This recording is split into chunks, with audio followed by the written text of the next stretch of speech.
like about Binky tonight? That he got kind of a double whammy, if that is the right phrase. Got out of a jam, but also got 3 outs. That was his role last year, was, come in, get us out of a jam, did it several times. Or on certain occasions, it was just bridge the gap to the next guy, go out there and get you 3 outs, and he did both those things tonight. And I know all of us want to, including him, want to get in a rhythm, as the season goes on and find a particular role for him. And so again, I think it kind of check both those boxes helps push him forward into that. And, he was down there too a couple times. Down there in Oxford, it just didn't pop up that way. And in part, for the most part, our guys threw well. We played better defense behind some of those guys.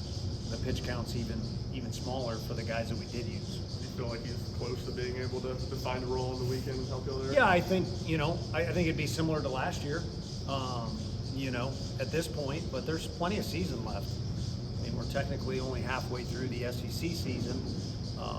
So there's a lot of valuable baseball to play and just a lot of innings in general. Sore topic. Left our guy hanging down there in the bullpen that works his butt off, but it's the way it works. So yeah, there's plenty of ball left, and obviously if you look at the last 2 times he's been out there, he's thrown the ball better and better. And one of the better lineups we've seen the whole year is ETSU, and he threw so well against them. We took him out because we didn't want him to, be gassed out for the weekend, and it so happened he didn't pitch that weekend. Just kind of the way it worked out. Moved Dean back up to the leadoff spot tonight, 3 hits. What was different about him today, maybe than sometime this weekend? It was his birthday, but a little more aggressive. He was in 2 strike counts a couple different times, but I think it was either, a foul ball here, a close call here. But in that spot, he's really good about building a count, getting on base, but at the same time, as soon as the game starts, I don't care who we're playing, he is one of the more physical guys, and a guy who probably has the easiest power, or at least in the group of guys that has the easiest power. So we want to be aggressive and getting his swing off. So again, it's kind of a delicate balance when he's in that spot.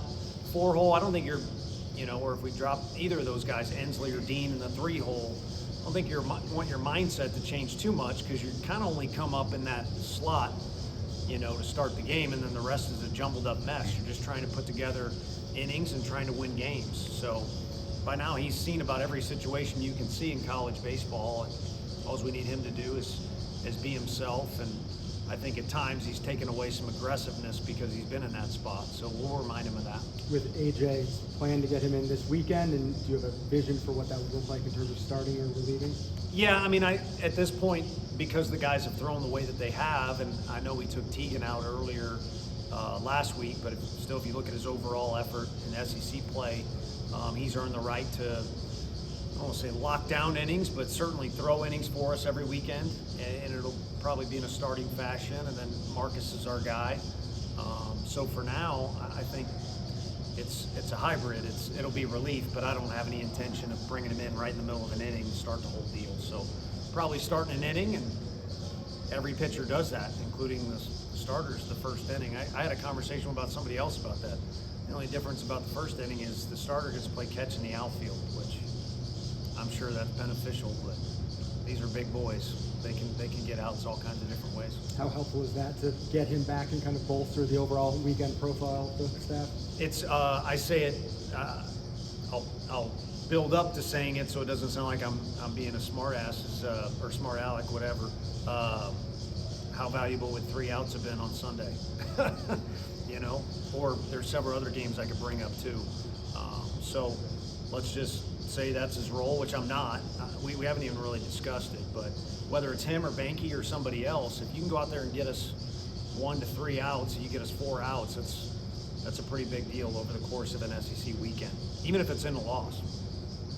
The nerve-wracking watching Gavin running on that hamstring. Yeah, it was for me, but it was secondary to Fish, who was behind him, and Fish kind of scared me. He ran up right in my face and said, oh my gosh, Gavin scared me, when he was running. But if you're around Gavin too, he gives you a sense of security because he's so secure in who he is.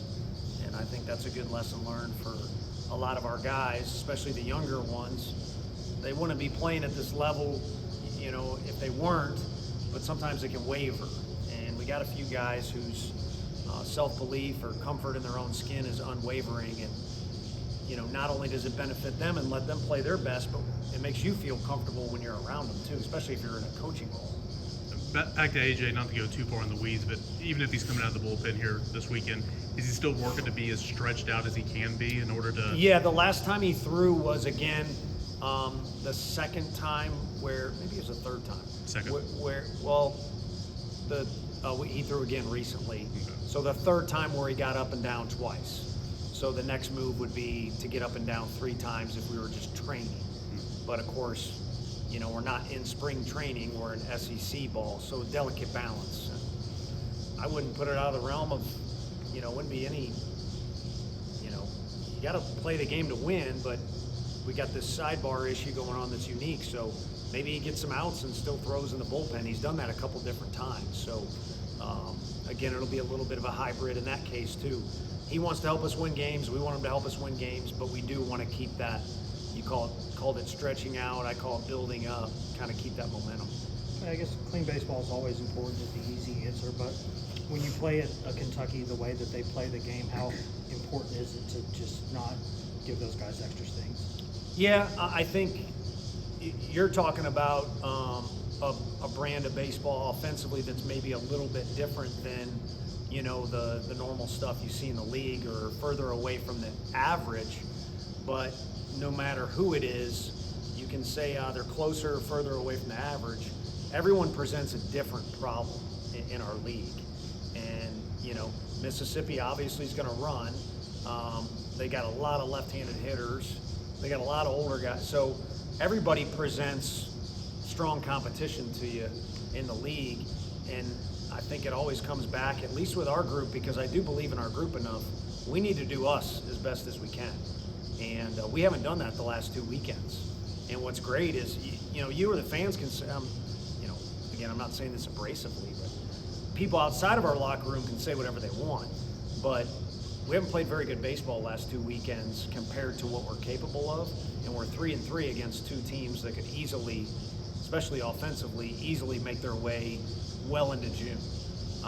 So I think it's important for us to focus on who we are and make sure we keep getting better and trying to play our best baseball.